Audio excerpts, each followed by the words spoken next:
Welcome to Pirate Living Podcast. We are your hosts, Kristen and Karan. On this podcast, we are highlighting ordinary people living extraordinary lives.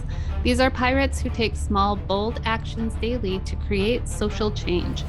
Pirate life is all about rebelling and breaking the rules for good. Creating lasting social change starts by first breaking our inner rules. After all, the hardest rules to break are your own. The pirates we highlight have dedicated themselves to creating good trouble.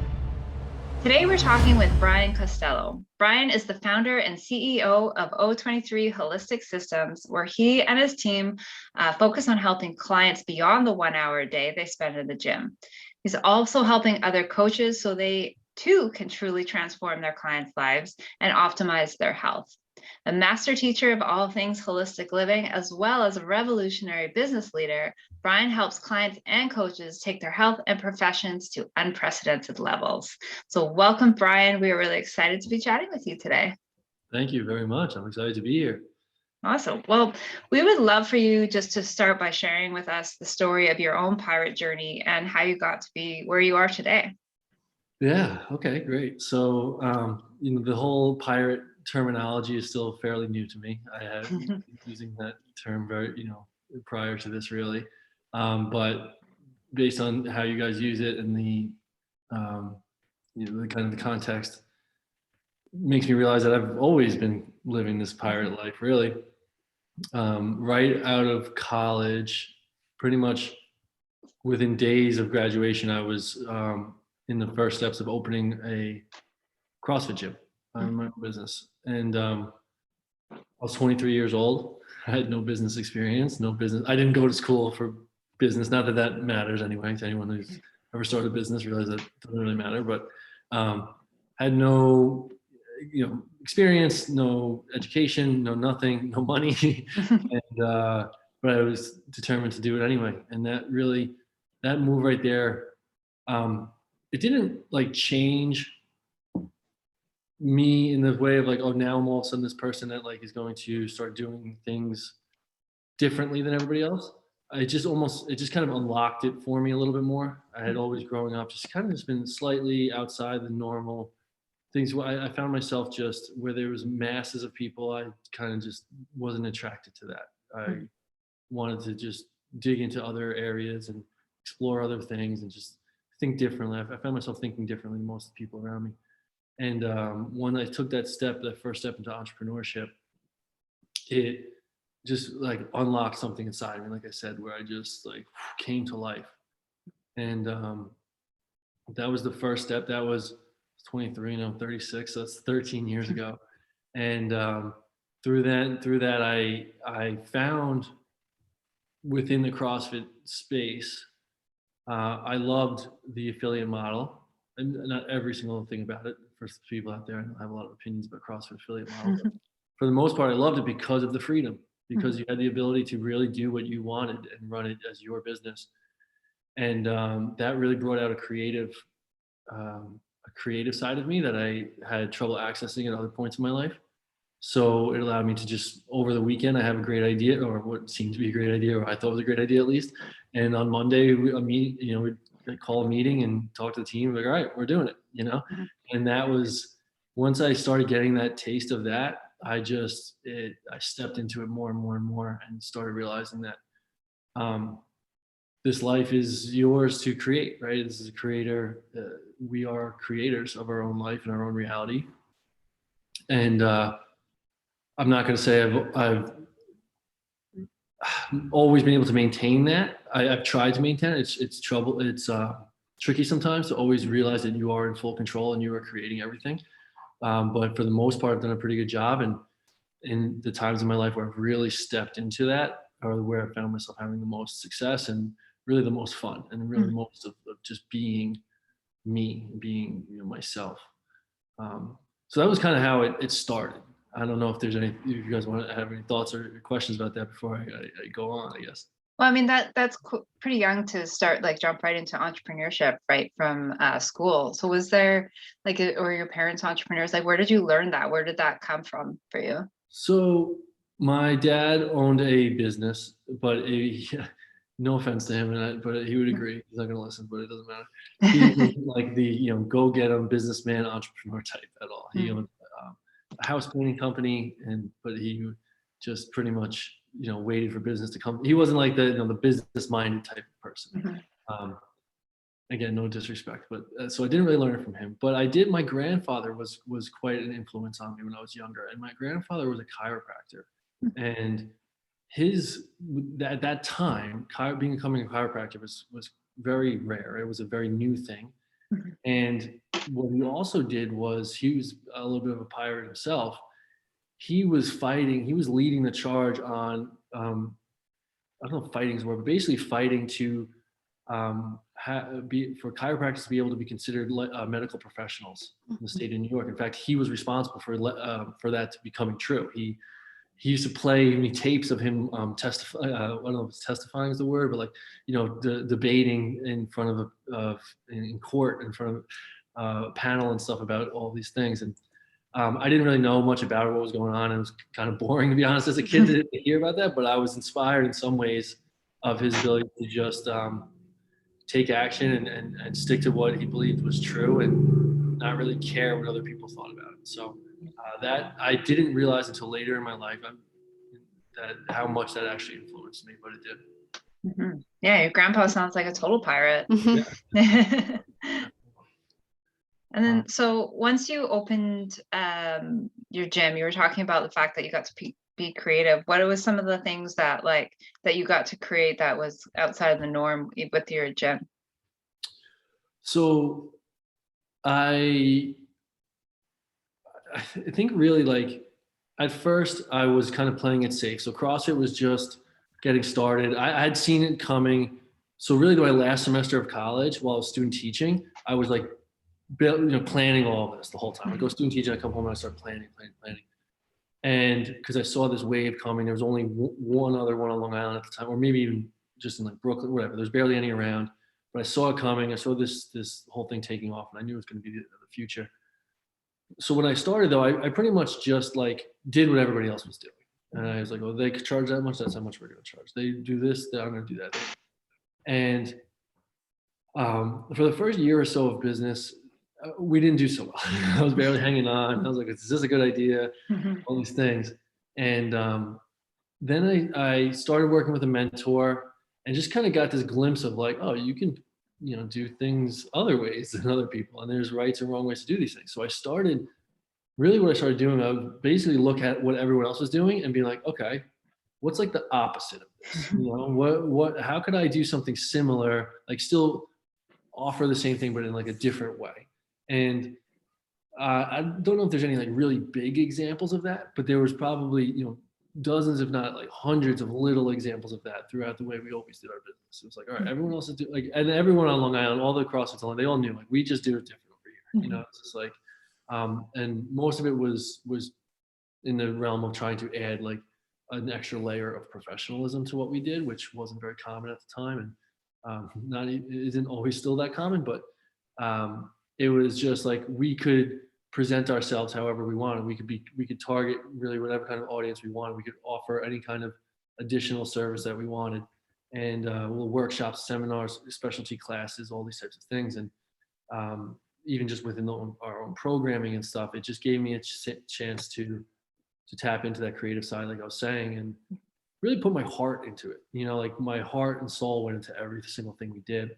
And I think that's when I was really realized I'm an entrepreneur. I'm not this is it. I'm not really, this is just how I am. It's who I am. I want to create, I want to have ideas and bring them to life and see a vision and day after day after day work at it until it comes alive.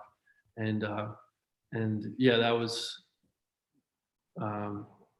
that was really how that all, I would say, that big shift came for me right around that time. Yeah. So how did you then go from your gym to what you're doing now? Good question. So what I'm doing now, I'll answer that part first. So now the name of our company is O23 Holistic Systems, and the O23 stands for the other 23, as in the other 23 hours of the day. And essentially it came from what I was noticing as a lack in the fitness space or in the gym as time went on. Even though we had a lot of success as a gym, my members in general were, had a lot of success, great story, people happy, making friends, it was a great community, all those things.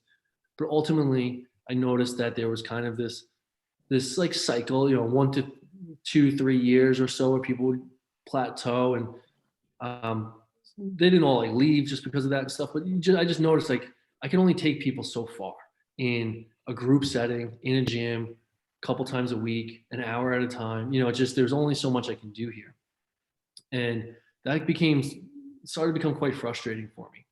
And it wasn't the only thing by any means that made me decide to step away from the business, but it was one of the things I was growing frustrated with. My own personal health was the other one, because as a young entrepreneur, I was go, go, go, go, go, go. And I was not as young, quite as young entrepreneur, getting close to 30. And 7 years of just grind, hustle, hustle, hustle was catching up to me. So between my own health and happiness not in a great place, and seeing similar patterns in my members, those were two of the bigger reasons that I had decided to step away. And I didn't at first know exactly what I was going to do. Maybe this is kind of piratey too, I guess. I had no plan. I had a couple little ideas, but no plan. I just figured I built one business, I could build another. And that it's finally, back in a good place, but it's taken quite a lot longer than I expected it to. And in the meantime, I stepped away, and I decided that I was going to prioritize myself, my own health and happiness, for the first time in my adult life, really. And because I was used to just, everybody's wish was my command kind of attitude. And for once, I was like, no, I have the luxury here to take some time off and just take care of myself. And in that, I was kind of, to be honest, my body was too beat up to really continue intensive CrossFit type training like I was doing that and competing and things like that. So I started just like learning how to just take care of myself better, and just kind of work on, I didn't even know what this was at the time, but more of like the yin side of fitness, right? Like yang, like boom, boom, boom, smashing weights, intensity, blah, blah, blah, for so long. And I was starting to get into more of this yin side of just like down regulating, yoga kind of stuff, just moving my body, flowing, just connecting with nature. I was spending tons of time just outdoors. I would go on 2, 3, 4 hour walks in the woods, like barefoot, just walking around, like thinking. Then I started journaling. I started like putting all these ideas. Like sorry, I'm getting ahead of myself. So I was exploring all these new ways of living, and I was like, wow, I am feeling so much better. I did an extended fast. I was doing, like, I had a cold tub and a sauna, and I was just doing all that stuff. And I was like, oh my God, I feel so good. And I was like, this is what I needed back then. This is what my clients needed, like all this stuff. And I started journaling. I was like putting together kind of like theories, really, of lifestyle theories that, as far as I was aware, other people weren't really teaching. I mean, a lot of them were inspired by other people, and I was reading books and listening to podcasts, doing all this stuff. But I was kind of compiling my own systems in a way. And I realized, like I said, I would have needed this. My clients needed this. I have to figure out a way to bring this to people in gyms, that they're doing the fitness side, but help them complete the package with the lifestyle side. And at first, I didn't know how that was going to happen. I was very intimidated by that thought, because it was just, a lot of deep stuff and whatnot. And then that became my challenge. Once I realized how I was scared of it for a while. The more scared of it I got, the more I realized, like, all right, I have to step into this and lean into it. And at that time, once I decided to start to formulate systems and structure and sequence and education and all the stuff that goes with it, that was essentially when O23 was being born. I didn't have the name at the time, but that started putting it all together. And I was working with people out of my own garage at first. I had a garage set up, and they were coming to me, and some I was doing like nutrition, and some was sleep, some was corrective exercise, and like all these things. And then I started realizing, okay, this is still too kind of scattered and all over the place. And I just kept refining. And I realized that I was just getting more and more away from what actually happens in the gym. Even though I had obsessed over that for almost a decade, I was just not that interested in it anymore. I was like, I really wanted to help people with the rest of it. And sleep, circadian rhythm, their nutrition, the lifestyle side, behavior change, habits, routines, all that kind of stuff. And that's when I decided, again, I was going to kind of come back into fitness, but not actually focus on the fitness. So we're, as far as I know, like the main company or the only company that is a fitness company, but we don't really do the exercise. Yeah, that's believe it or not, a short version of how I got here now. Yeah, I know. I love all. It's funny when I had my own health issues that like we've talked a little bit about on this podcast. I actually went to a naturopath. She's also a Chinese medicine doctor, and like one of the first things she said to me, she's like, "Oh, you have like no yin." She's like, "We need to find some yin for you. Like you are so out of balance." And it's true because you have that go, go, go mentality in the gym, with your fitness, with work, with everything. So to find ways to like actually, like you said, find ways to relax and recover and downregulate yourself are so important. And it's the easiest thing to let go. It's the first thing to go when the schedule gets busy, and you get to a point where your body it kind of forces you to take that rest and to Exactly. calm down. Basically, what happened, my body forced me to a place where I had no choice but to slow down and try to unwind myself. And to be honest with you, I'm still kind of I still feel like I'm in this rebuilding phase. And 5-6 years later, I mean, I've made a lot of progress, but I pretty much tore the foundation down through that fast and all these things. And in a lot of ways, I'm still tearing certain things down and trying to rebuild old ways of thinking, old ways of moving. I've made a lot of progress, but yeah, it's a very younged out world out there, especially in the fitness space. So, and that's one of the things we try to introduce people to right away. Is just different down regulation techniques and tactics, and especially when people are running around our current lifestyle, it's go, go, go, this, that, the other thing. And then we go to the gym and it's like, it's just more of what we already have too much of, right? Yeah. So it's introducing people to just the idea that fitness should be kind of building you up and making you feel good, uplifting and energizing, and not beating you down and breaking you down, because our lifestyle already does that. That's a really good point too that you make about you're still rebuilding. Like this isn't a quick fix. I did one self-care and now I'm good. It's a building process. I remember I worked in childcare for 6 years. And before that too, like I had the mentality of gotta be going in order to be producing. And I'd come home exhausted.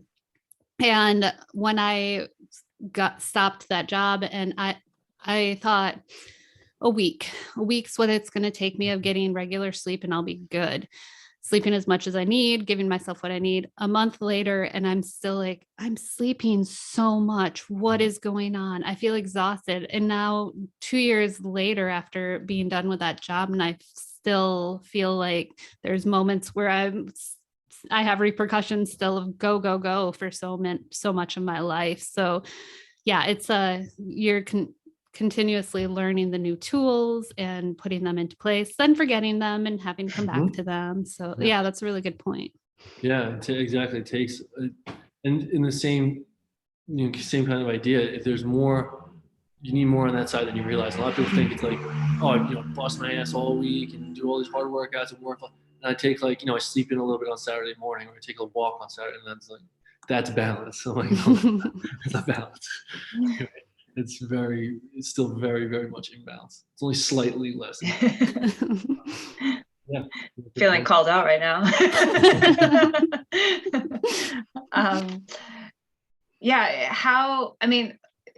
How was that received by clients? So like, I know when I start working with clients and I'm like, cool, your first week, I want you to focus on getting, outside for 30 minutes a day. And they're like, that's it? I'm like, yeah, because you need daylight, like you need sunshine. And we talk about circadian rhythms. And I find that clients are like kind of surprised at these, what they think are like small steps that we start with when we work together. How has that been received on your end? So that's another great question. So what was also happened throughout this time period is that I stopped.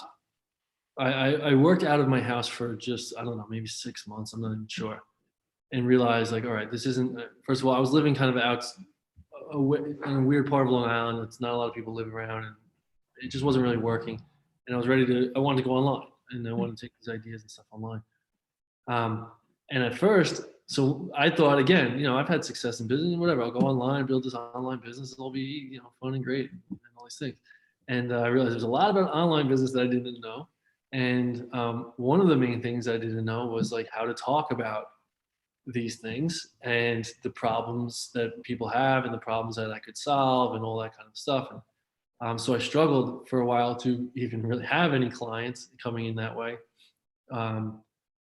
Because a lot of people don't, like you said, they don't think it's that necessary or that impactful, or it's just not like exciting and sexy and fun like these other things, right?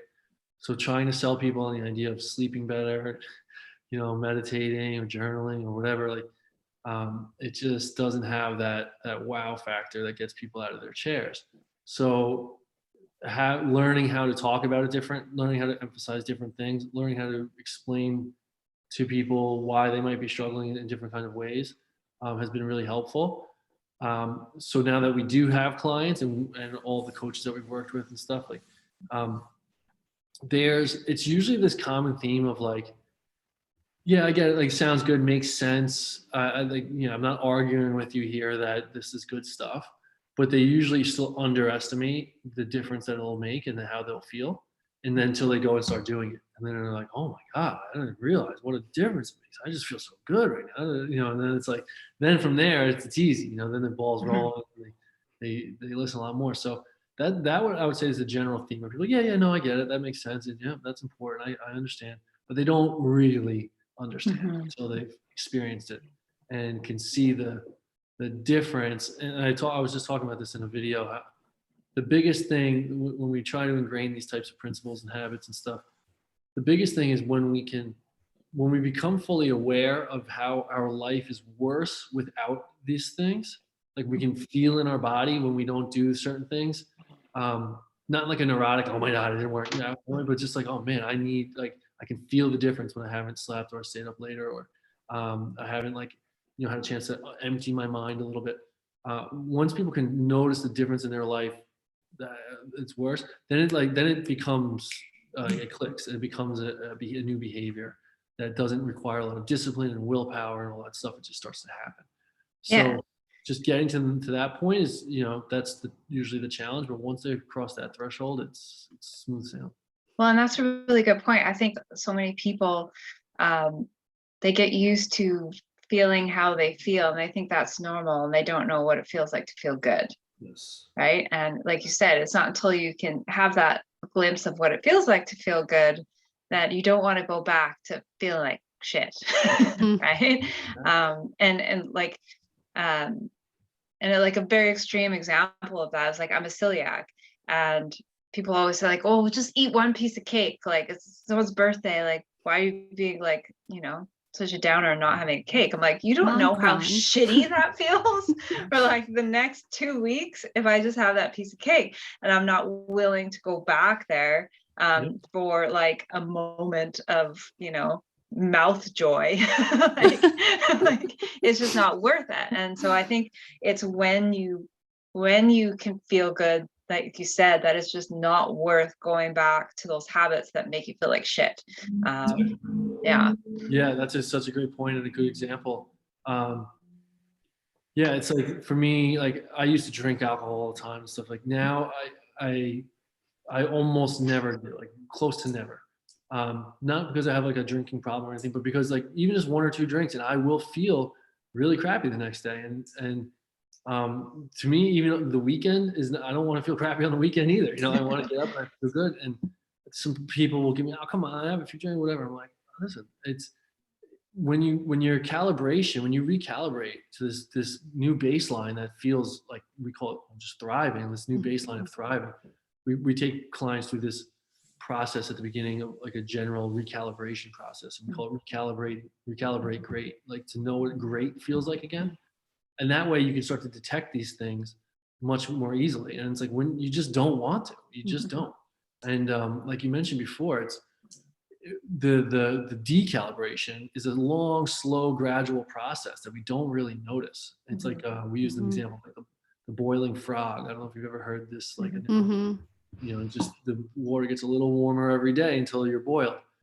And for most people, most of us, I don't want to project like on other people, most of us, myself included, we've been boiling for however many years and forgot what it feels like to just feel really good all the time. And, so we just like, oh no, I'm fine. And I'm fine really just means like, well, this is what I normally feel like. And this is what I expect to feel like tomorrow. And that's what I expect to feel like the next day.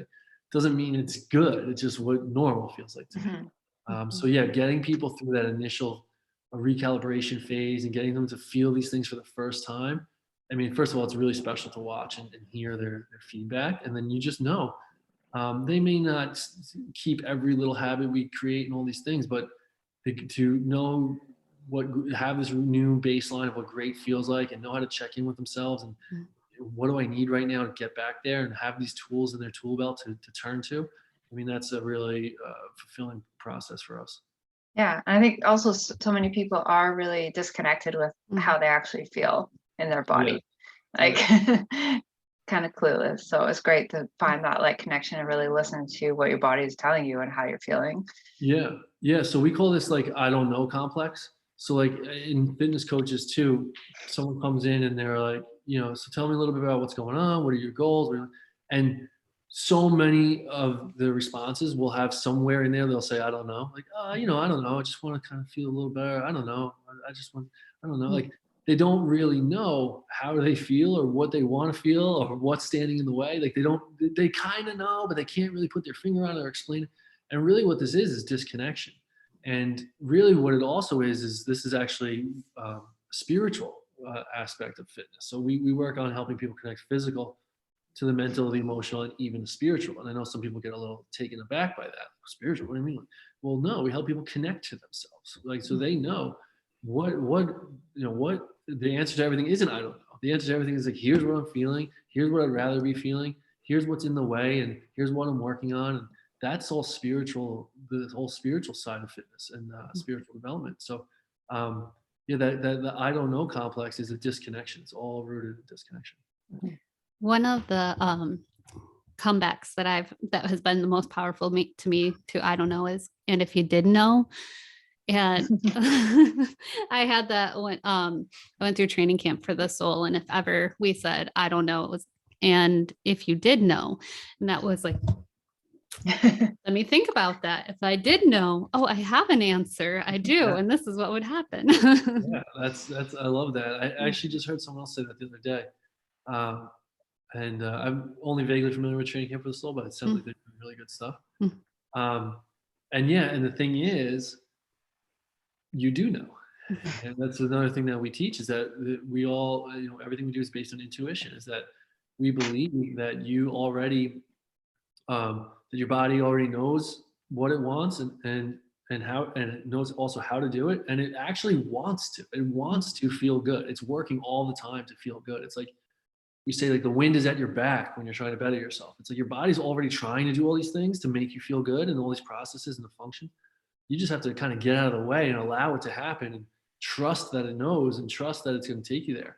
Not that you're a completely passive bystander, but like I said, if you really check in with yourself, like that question you just said, if you did know, it's all in there. It's all inside. So what would you say is your social rebellion with the work that you're doing?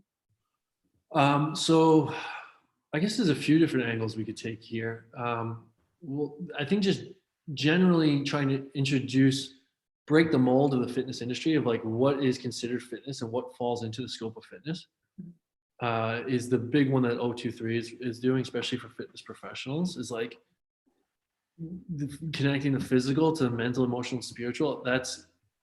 It's happening anyway in the fitness space. It's all expanding. It's becoming more common for people to both coaches and their clients to explore these things because it's needed.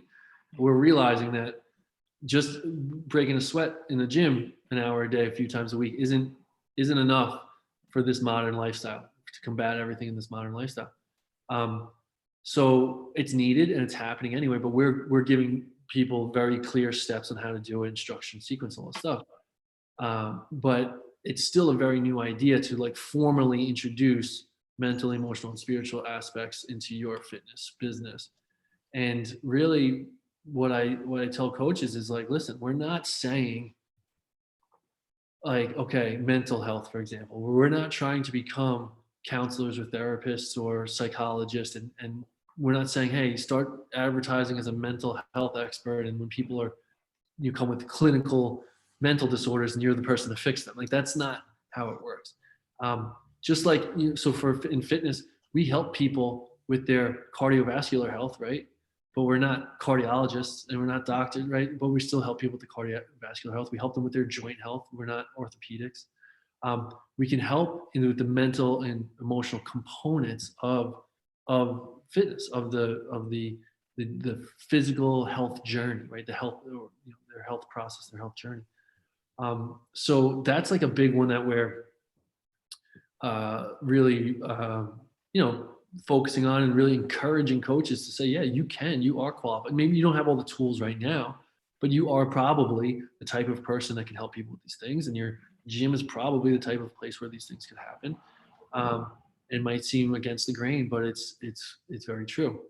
One of the ways we explain is like, if you attach words, so physical is the doing, right? You're helping people with that. Mental is the thinking, emotional is the feeling, spiritual is the being. And you ask coaches, do you think you can help people think better, feel better, and be better? And they're usually like, yeah, I'm pretty sure I can do that.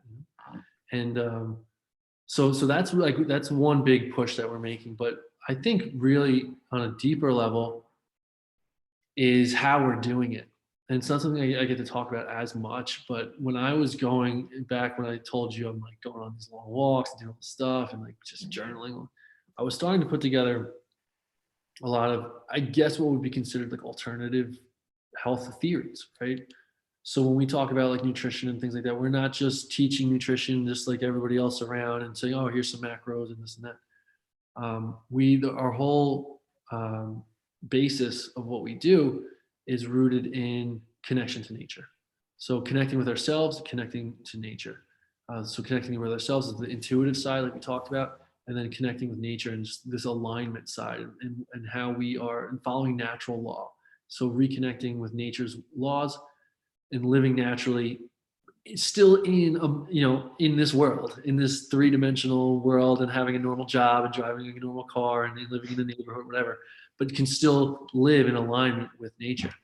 And so we do that. And the way we teach is we don't use any heavy science. We don't use any studies, stats, peer-reviewed, this or that. It's all everyday language and everyday lessons, things that you can see for yourself and that you can feel for yourself. So you don't really even have to take my word on anything. You're not trusting me. We're just guiding people on different ways of living. You can go out and try for yourself and decide whether or not it feels right to you. And most people, the way we break down our lessons and we explain things to people, I don't want to make it sound like it's too, like, it's not like baby or watered down in that sense. It's just, it's the way that health has always been taught throughout history of like, you learn from your ancestors, your parents, who learn from their parents, who learn from their parents. You just taught ways of living in alignment with nature. And we're trying to return to that in a way where you can, so our clients, whether they're a coach or an actual client, they're learning in a way that they can go and teach their kids in using pretty much the same language and start to reshape and reframe how they live as a family. And that's really at the root of what drives me and my passion for sure. Is it's not like I'm anti-science or don't think there's a time and place for these things, but I don't think you need to understand 99% of the microbiology and stuff. You don't really need to know. Mm-hmm. You just need to know how to fall into alignment with nature and then trust that your body knows what to do from there. So does that make sense? Mm-hmm. Yeah. Like, to clarify, I guess, saying with the microbiology part too, say you don't need to necessarily know what your body needs, but if you're listening to your body will tell you what it needs. Yes. Is that okay? Yes, very much. Absolutely. So learning how to, instead of saying, you know, like, oh, I read this thing about this kind of diet, I'm going to try it. It's just like learning how to explore different ways of eating and feeling how your body responds, and knowing what works for you and what doesn't. And still following these universal laws. Like we're all rooted to the same earth. We're all wired to the same sky. We all breathe the same air, right? We all experience the same emotions. Like all emotions are universal and common. So there are these universal laws that just apply to humans, right? And then there's also the all of our non-universal life circumstances. Like we all live very different lives, but so there's all these commonalities that we teach, our ways of helping people understand these commonalities, and then individually work with them to apply them into their individual life, and kind of for them to feel and get in tune with what works for them and what doesn't. When you're doing this with your client, what are some of the more uncomfortable questions that you ask them to kind of move them along in their journey? So I don't think there's anything that would seem that uncomfortable on the surface, because but if they're the type of questions that if you actually sit with them and answer them, they're challenging. And a lot of it has to do with vision of themselves and as their best, you know, like, let's really sit and like, what does the best version of yourself look like? What do they do? What do they not do? What matters to them? What doesn't matter to them? What like, what do they watch? What do they read? How do they sleep? What do they eat? You know, let's get into that. And what does that person want? And then we help them, once we can see this vision, we help reverse engineer it down to their little everyday habits and behaviors, so we can help it come to life. But until we can really see it clearly, it's hard. You can't hit the target until you can see it, you know? So that process, depending on a lot of the coaches, we take the coaches through the same process. And a lot of coaches have been through similar types of, you know, things before. Most will say that they haven't ever really thought quite as deeply or had to really write it down and share it and all that stuff. But a lot of clients, it'll be the first time maybe ever that they've really, hopefully never, not that they've ever like thought about it, but like really put thought into it with the goal of getting enough clarity that they can actually make it happen. Which, like I said, that's where it gets a little uncomfortable, because you have to actually sit and write things down. And we also, when we get this vision of them at their best, we talk to them a lot. We talk a lot about who that affects other than them, meaning like who else is affected positively when you are at your best, and who else is affected negatively when you're not. And for that, that's a big one for a lot of people, for them to start to realize, like, yeah, what I decide to eat for lunch, for example, might not seem like a big deal, but if that, you know, gives me an afternoon crash and slump, and then I come home cranky and my kids, I'm like short with my spouse, or I'm impatient with my kids, or whatever, like, it's affecting who I am as a dad or a mom or whatever. And yeah, one day, you know, when it happens here and there, it's not a huge deal, but like, you do that every day. Like, that's who you are as a mom and dad. It's that, I think, sometimes can be a little heavy for people to realize, like, oh man, these decisions are affecting not just me, and they're affecting people I really care about. And which is great though, because that starts to change the conversation around like discipline and willpower and stuff, because suddenly you don't need as much of it when you truly understand it, can feel it in your body. You don't need as much discipline and willpower around these things. You start to actively look to do these things that make you your best, so you can go be your best for those people. Yeah, and that makes a lot of sense, because I think we definitely treat the people that we love way better than we treat ourselves. So to help clients see the impact on the people that they love, not just on the impact of themselves. Yeah, that must make things even more powerful for them when they're making those choices. Yeah, absolutely. It's like giving them this, and we don't, and I want to be clear for anyone listening, this isn't like trying to like guilt people, like having guilt and shame be the driving focus, right? It's at all. And, you know, we talk about that. It's just this added inspiration. It's this added sense of purpose, really, right? And care and devotion. I'm devoted to myself and my family and our happiness and our lives, and I'm proud of it, right? We start to incorporate pride into our daily life and our habits and routines. And when we have pride in our routines and our habits, we will do them and we'll feel good about them. And so we're just kind of shifting the conversation to that. It's not about, oh, come and lose 10, this isn't a lose 20 pounds before the beach kind of program. This is like, if you're coming to work with us, we're going all in. And to see people shift into that place of like purposeful daily living and lifestyle is really inspiring. Mhm. It reminds me of somewhat of what Dr. Joe Dispenza talks about as well, where when you're able to envision what you want your future to look like, you embody it in the now. So, I mean, he goes into the quantum field with it, but still like setting those goals and looking at who you as your highest self is, and what you're doing.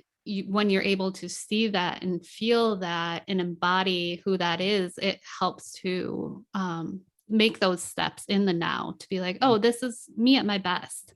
This is me feeling my best.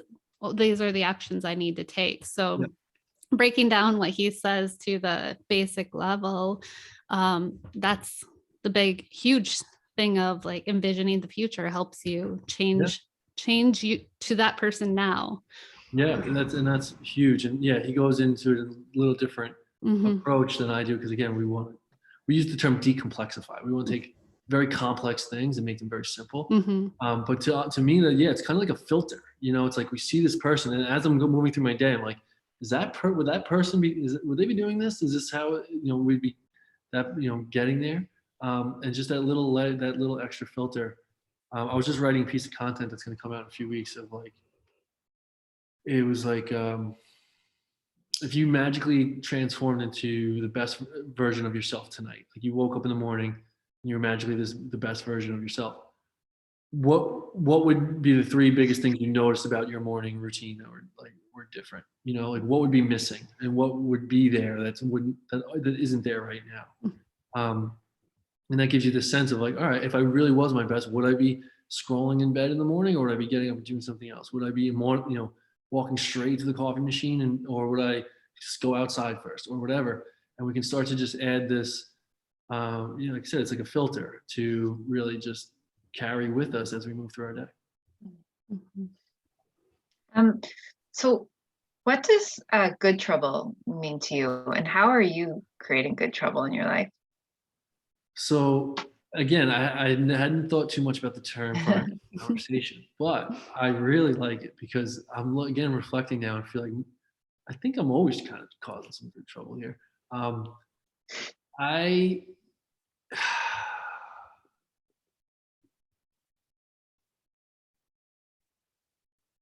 I believe I'm a big believer in human freedom and our ability to create our life to be the life that we would like, so long as it doesn't impede on anybody else's ability to do the same thing, right? So as long as I'm not encroaching on anyone else's life or their freedoms, then I should essentially be able to do what I want there. So, and now that as I'm becoming an adult and I have kids and stuff, I like to, I would say, pursue any opportunity to live in that manner, or to encourage other people to adopt these kinds of mindsets, or to drop and get rid of these outdated, antiquated, limiting beliefs around what it means to be human and what it means to be free and what it means to be happy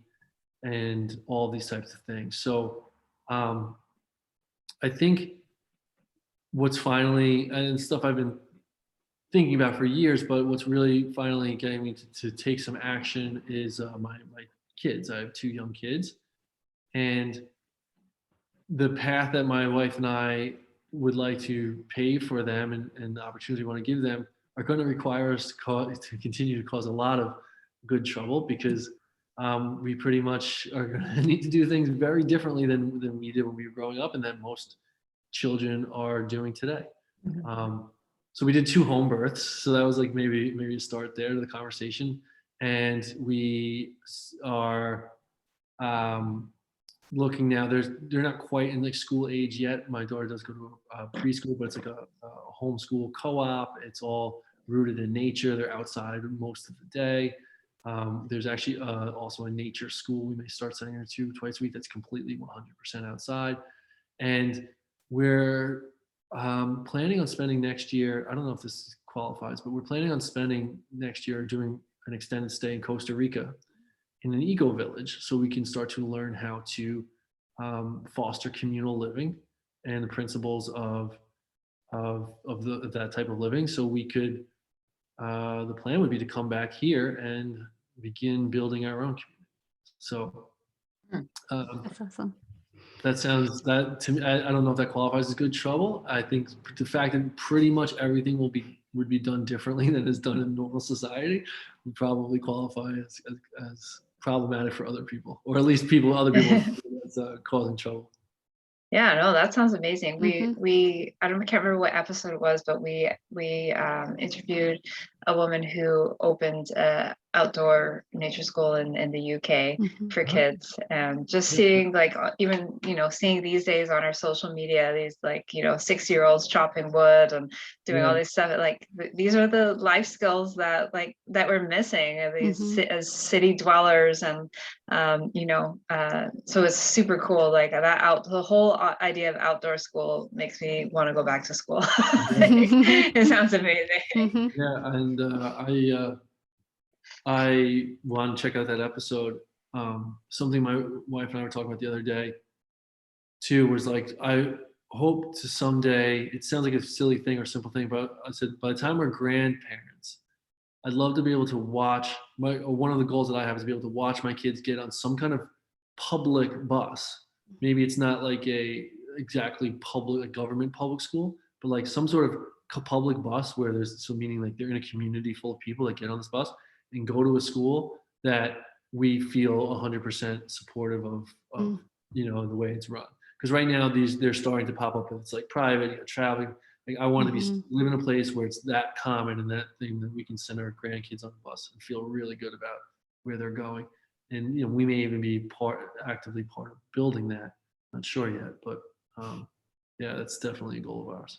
It's one of my favorite conversations to have. I taught for many years, and get into those conversations of like, how can we do school better? Like not sitting at desks all day and taking tests, like no. But yeah, anytime I see those outdoor schools, I get so excited because take some of that and add in the empowering language. And I want to hand everybody my book and be like, you're doing an outdoor school here, this book will add to it. And so yeah, I love the conversation about starting schools that do things different. So future, I'm always up for one of those conversations. The thing is, the more when we really say, how can we do school different? If you really dig into that, you sort of realize that the version that would be true would look like basically like nothing like current school. Absolutely like nothing. Whatsoever. Other than that, there's kids there. That's about it. Well, interesting enough, I have one of my clients at the gym that I work with. She has been in the high level management of one of the major universities here in Vancouver. And she left that university. And I know I spoke to her today. She's on day 3. She has found some investors and she's starting her own university. So she's even doing it at the university level, that she's just like, even at the high level that she was in the university, she couldn't affect the change that she wanted to see in how the university was run. So she's decided to start her own. So I love that, the fact that it can go from like these different education systems can go from the young school age kids going to the outdoor schools all the way to going to these universities that are just doing things differently and doing things better. That's exciting. That's really exciting. Yeah. Got to get her on the podcast. More pirates in education. Absolutely. I actually had a Facebook group for a little while called Pirates in Education that I was inviting in any teachers that I knew that wanted to change how things are done. Like first starting with the teachers, and like not everybody, but most people are there trying to survive the day. Yeah. And you're not at your best for the students if you're attempting to survive the day. And like you said earlier, not knowing how your body should feel, and like you're in pain constantly because you're not taking that time for yourself. And now you're teaching these children of all ages, this is what life looks like. Yeah, exactly. Yeah. So the first thing we learn the first thing we learn in school is like, this is how life works. Monday through Friday, you go somewhere that you don't really want to be there, but you have to do it anyway. And it's not that enjoyable and everyone hates it, but they do it anyway. Like that's what we're actually learning. These are the first early lessons. But you see it right in the teachers. This is how it works. So that's one thing we want to switch right from the fundamental beginning. Yeah. Well, I laughed when I was working in childcare. We weren't allowed to give the kids nicknames, which I mean, that makes sense anyway. They have a name, but we weren't supposed to because it tells them that they are cookie cutters fitting into, like, they're all the same. Like if you call everybody Sweet Pea, they're all Sweet Pea. If you call everybody Buddy, they're all like, they're cookie cutter. We don't do that. Meanwhile, every single teacher had to be in uniform that looked exactly the same as the other teacher. And we're wearing that same uniform day in and day out. And I'm like, the message that's coming out of our mouth is like, it doesn't matter. We're showing this message in what we're wearing. Right. Exactly. Exactly. What is your book called? Abracadabra, I Know What to Do. Oh, cool. Where can I get it? On Amazon. Actually, I found out Strand Bookstore in New York has it online too. So if you want to support an independent bookstore. I Know What to Do? Abracadabra, I Know What to Do. Yeah. Cool. Check that out. And she also has a wind journal for kids as well. Yeah. It really depends. You could start as young as like just writing down with them, hey, what are you celebrating today? So I would say it could be as young as like 3 or 4 when you're doing it active. And they can draw pictures in it, and there's spots for writing. So it can be directed with a parent, or it can be done independently with older kids. Cool. That sounds like something we can do with my daughter now. She's just turning 3, but to just even we wrote for her, just to because we journal at night when she's in bed, but we wanted to start doing something in the morning where she can kind of see it. Yeah, and having something to look back at. She gets older and be like, oh, hey, look at those cool things I did. Yeah, that's cool. Awesome. Well, tell us more about O23 Holistic Systems. Oh my God, systems. Both your coaching, your coaching certification you offer, as well as I think you have 3 main coaching programs for clients as well, right? Yeah. So we have, basically we have 3 on each side. We have, if you're a client, we have what starts with the O23 Blueprint, which is a week-long masterclass. It's an introductory level discussion, but it's really goes into some good depth on the education side of how we approach things and why we do the things that we do, and gives you some just very basic, simple tools to get started with. And then from there, there's options to continue into deeper and deeper into the work, where we have our O23 Reboot, which is a 6-week, mostly accountability-based coaching course program, and then we have what we call the O23 Upgrade, which is our 12-week lifestyle transformation system. That's our full shebang. It's our signature system, and they have been continuing to be refined for a few years now, and they're just getting better and better and better. They can absolutely have the potential to truly really transform your life, not just lose some weight and gain back again in a few months. And on the coaches side, we have we just actually restructured a little bit, but we have our level 1 now is similarly, it's a 2-week masterclass.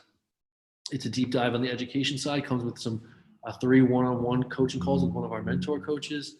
And again, it's the baseline education so that you can start implementing these systems into your own life, and then start to go have the conversations with your clients and begin addressing, assessing and addressing the most common issues in a general way. And then from there, they can opt in to go into the level 2 program, which is a 12-week group cohort style course. Our first one is of this new format begins on June 6th. And then from there, we have a level 3, which is an invite only to a level 3. And from there, you would actually be able to come work on our team and work with the coaches in these programs that I just mentioned. So that is how all that goes. And on both sides, we start with a free call. On the coaching side, it's called a compass call. We help them just identify where they are in their career, where they want to go, what are some of the things standing in the way, the changes in the industry and all that stuff. And if we find out if it makes sense to continue to work with us. And the same thing on the client side, we have what we call the O23 breakthrough to really help them see what are the biggest things holding me back right now. What are some low-hanging fruit that I can attack right away, and deciding whether or not they should go off and try it on their own or continue working with us. So if any of that sounds interesting, first head over to our, I would say, Instagram account. It's at O23, the O as in like the letter, like other, O23 _ holistic _ systems. Or just, DM us on there, or you can send me an email directly, Brian at O23coach.com. And follow me personally as well. It's at B Costello _ O23. On and off with my posting on there, but I'm trying to be more on and share some of my personal journey as well. So I think that about covers it. All right. So you also told us where they can find you. So then our question would be, how would you recommend our listeners go about starting their own pirate life with taking actions to get started on it?